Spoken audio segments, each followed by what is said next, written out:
SBS 수목 드라마 상속자들이 25%가 넘는 뜨거운 시청률로 막을 내렸습니다. 동시간대에 방송되는 다른 드라마들을 압도한 기록인데요. 상속자들의 매력, 스포츠한국 안진용 기자와 함께 자세히 짚어보겠습니다. 안녕하세요. 네, 안녕하세요. 네, 아쉬움 속에 상속자들이 막을 내렸습니다. 네네. 그동안 어느 정도의 인기를 끌어왔나요?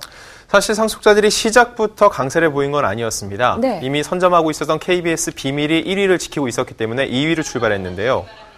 하지만 비밀이 끝나고 예쁜 남자가 시작되면서 상속자들은 본격적인 시청률 사냥에 나섰습니다. 상속자들의 마지막 회가 전국 시청률 25.6%를 기록한 반면 같은 날 종방된 MBC 메디컬 탑팀과 KBS 예쁜 남자는 각각 5.6%와 3.1%에 그쳤습니다. 두 드라마의 시청률을 합해도 상속자들의 시청률의 3분의 1 수준이었는데요. 그야말로 압도적인 승리였다고 할 수 있습니다. 예, 정말 그렇네요. 그런데요, 사실 상속자들이 재벌 2세 이야기를 다룬 드라마잖아요. 네네. 사실 그렇게 새로운 소재는 아니란 말이죠. 그동안의 재벌 드라마 어떤 차별점이 있었나요?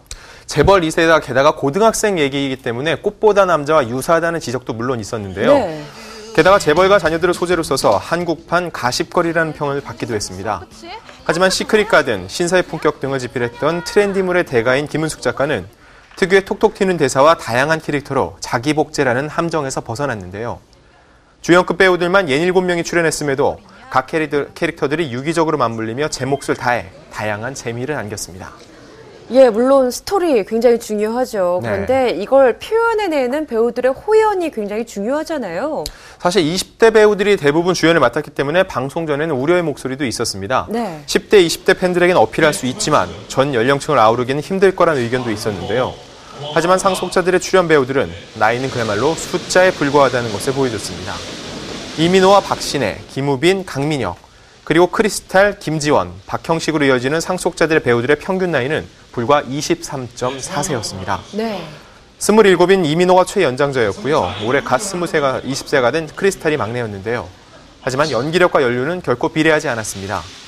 상속자들의 출연진은 20대의 나이로 10대 고등학생을 연기하면서도 중견 배우들 못지않은 탄탄한 연기로 존재감을 드러냈고요. 그리고 중장년층의 마음까지 사로잡는 데 큰 공헌을 했죠.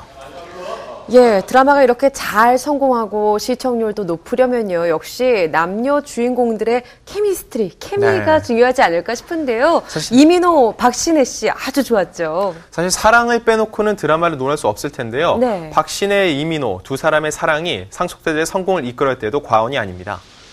일단 이민호는 그의 대표 캐릭터인 꽃보다 남자의 구준표와 비슷할 것이란 걱정을 날려버렸는데요. 네.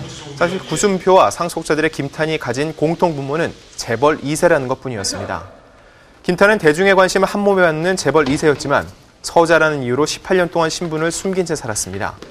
그리고 사랑하는 형은 자신을 철저히 외면했고 어머니와는 떨어져 살았는데요. 구준표와 같은 고등학생 신분이었지만 김탄은 훨씬 무겁고 아픈 상처를 입고 살아가는 인물이었습니다. 이 인물을 효과적으로 표현하면서 이민호는 배우로서 한 단계 성장했다는 평가를 받고 있는데요. 그리고 박신혜의 성장세도 무서웠습니다. 사회 배려자지만 결코 자존감을 꺾지 않으며 당차게 살아가는 차은상의 모습은 기존의 신데렐라나 캔디형 여주인공 캐릭터를 벗어나서 시청자들의 큰 지지를 얻었습니다. 예, 또 한 명 빼놓을 수 없는 인물이 있습니다. 바로 영도를 연기했던 김우빈 씨 이야기해야겠죠. 네, 맞습니다. 김우빈 씨는 상속자들을 통해 분명 재발견됐습니다. 네. 극중 반항아 최영덕을 역을 맡은 김우빈은 결코 길들여지지 않을 것 같은 매력으로 여심을 흔들었는데요. 좋아하는 여성을 괴롭히는 방식으로 자신의 마음을 표현하는 최영도의 서툰 사랑은 대중의 지지를 얻는 데 성공했습니다. 그 저변에는 김우빈의 발군의 연기력이 있었는데요. 김우빈은 상속자들이 방송대전 중 개봉된 영화 친구2까지 성공을 거두면서 쌍끌이 인기를 얻었습니다. 당연히 김우빈은 상속자들의 최대 수혜자라고 할 수 있죠. 예, 사실 아이돌 출신 배우들이 이렇게 드라마에 등장을 하면 조금 걱정, 우려의 시선이 많은데 이번에는 굉장히 기대 이상이었다 이런 반응들이 많아요. 네, 상속자들을 보면 CN블루의 강민혁, FX의 크리스탈, 그리고 제국의 아이들의 박형식 등 아이돌 출신 배우들이 다수 출연했는데요. 하지만 세 사람 모두 상속자들에서는 더 이상 가수가 아니었습니다. 그들은 주어진 역을 10분 소화하며 배우로서도 충분히 두 발로 설 수 있음을 스스로 증명했는데요. 이미 드라마 넝쿨째 굴러온 당신을 통해 연기력을 입증받은 강민혁은 완연한 배우의 면모를 선보였고요. 맞춘 옷을 입은 듯한 크리스탈과 박형식의 톡톡 튀는 연기는 상속자들을 보는 또 다른 재미였습니다.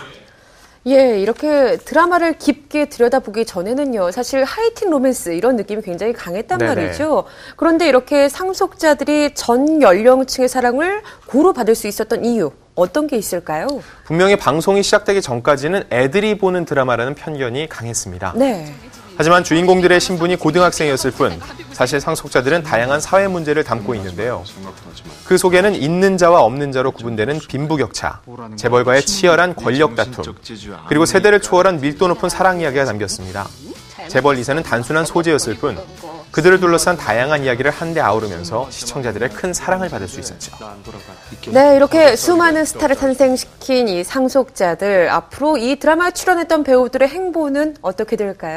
벌써 결정이 됐는데요. 드라마의 네. 높은 인기를 반영하듯 세 사람 모두 이미 차기작이 결정이 됐습니다. 예. 이민호는 영화 강남블루스의 주인공으로 발탁됐습니다. 비열한 거리와 말죽거리 잔혹사 등을 연출한 유아 감독의 신작인데요. 유 감독이 권상우, 조인성에 이어 이민호를 또 다른 스크린 스타로 만들어낼 수 있을지 관심이 쏠리고 있죠. 네. 이외에도 박신혜는 영화 상의원에서 배우 한석규, 고수 등과 호흡을 맞추고요. 김우빈은 범죄 액션 장르인 영화 기술자들의 출연을 논의 중입니다. 상속자들의 인기가 워낙 높았기 때문에 이들은 이 작품 외에도 다양한 드라마와 영화에 러브콜을 받고 있다는 소문입니다. 네, 다양한 연령층의 사랑을 고루 받으면서 방영 내내 큰 화제를 모아왔던 드라마 상속자들. 이제 이렇게 막을 내리게 됐습니다. 종영은 아쉽지만 그래도 기분 좋게 보낼 수 있는 것은 이 드라마를 통해 많은 활약을 보여줬던 배우들이 또 어떤 작품으로 우리를 찾아올지 이런 기분 좋은 기대감 때문이 아닐까 싶네요. 지금까지 스포츠한국 안진용 기자와 함께했습니다. 고맙습니다.